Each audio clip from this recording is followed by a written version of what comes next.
ফের বাজিমাত মুকেশ আম্বানির। আমেরিকার কাছ থেকে পেলেন বড় লাইসেন্স, এবার লাভবান হবে গোটা দেশ।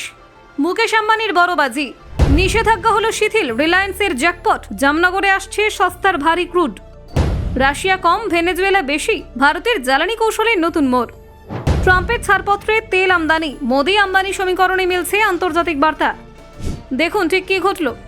ভারতের জ্বালানি খাতে বড়সড় কূটনৈতিক ও বাণিজ্যিক অগ্রগতি সামনে এসেছে। এশিয়ার অন্যতম শীর্ষ ধনকুবের মুকেশ আম্বানি নেতৃত্বাধীন রিলায়েন্স ইন্ডাস্ট্রিজ লিমিটেড সরাসরি ভেনেজুয়েলা থেকে অপরিশোধিত তেল কেনার জন্য মার্কিন লাইসেন্স পেয়েছে বলে জানা গিয়েছে। এই অনুমতি ভারতের জ্বালানি আমদানি নীতিতে নতুন মাত্রা যোগ করতে পারে। মার্কিন প্রশাসনের এই ছাড়ের ফলে রিলায়েন্স এখন ছাড়ের দামে ভারী অপরিশোধিত তেল আমদানি করতে পারবে। আন্তর্জাতিক বাজারে ভারী এবং অতি ভারী ক্রুড তুলনামূলকভাবে কম দামে পাওয়া যাচ্ছে, যা পরিশোধন মার্জিন বাড়াতে সহায়ক। ফলে সংস্থার লাভজনকতা বৃদ্ধির সম্ভাবনাও উজ্জ্বল। গুজরাটে জামনগরে অবস্থিত রিলায়েন্সের বিশাল পরিশোধনাগার বিশ্বের অন্যতম বৃহত্তম। এই রিফাইনারি বিশেষভাবে ভারী গ্রেডের অপরিশোধিত তেল প্রক্রিয়াকরণের উপযোগী, তাই ভেনেজুয়েলার তেল তাদের কাঠামোর সঙ্গে ভালোভাবেই মানানসই।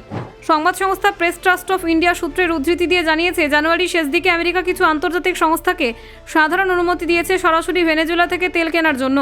এর আগে মার্কিন নিষেধাজ্ঞার কারণে সরাসরি লেনদেন বন্ধ ছিল, ব্যবসায়ীদের মাধ্যমে পরোক্ষভাবে তেল কেনা হতো। ভেনেজুয়েলার প্রেসিডেন্ট নিকোলাস মাদুরোর সরকারের ওপর মার্কিন নিষেধাজ্ঞা জারির পর 2019-20 সালে রিলায়েন্স ভেনেজুয়েলা থেকে আমদানি বন্ধ করে দেয়। সেই সময় আন্তর্জাতিক রাজনৈতিক পরিস্থিতির কারণে সরাসরি বাণিজ্য সম্ভব ছিল না, ফলে বিকল্প উৎসের ওপর নির্ভরতা বাড়ে। তবে 2024 সালের সাময়িক স্থগিতাদেশের সময় রিলায়েন্স আবারও ভেনেজুয়েলার তেল কিনেছিল। তখন ব্যবসায়ী সংস্থার মাধ্যমে তেল সংগ্রহ করা হয়। ওই সময় সংস্থাটি ভিটল থেকে প্রায় 20 লক্ষ ব্যারেল তেল কিনেছিল বলে জানা যায়। শুধু রিলায়েন্স নয়, রাষ্ট্রায়ত্ত সংস্থাগুলিও এই সুযোগ নিয়েছে।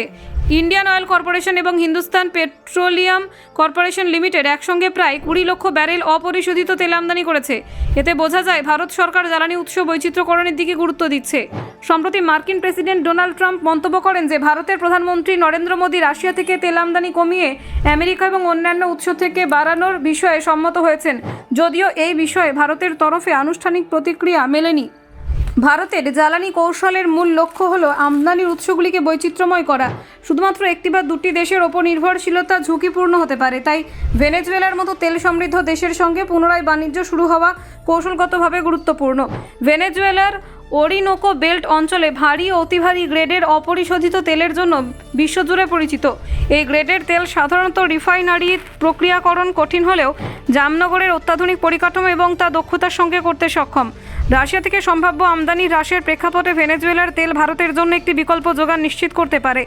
আন্তর্জাতিক বাজারের ওঠানামার মধ্যে স্থিতিশীল সরবরাহ বজায় রাখা ভারতের অর্থনীতির জন্য অত্যন্ত জরুরি। এই পদক্ষেপ সেই লক্ষ্যে সহায়ক হতে পারে। ব্যুরো রিপোর্ট, অজানারা দেশে।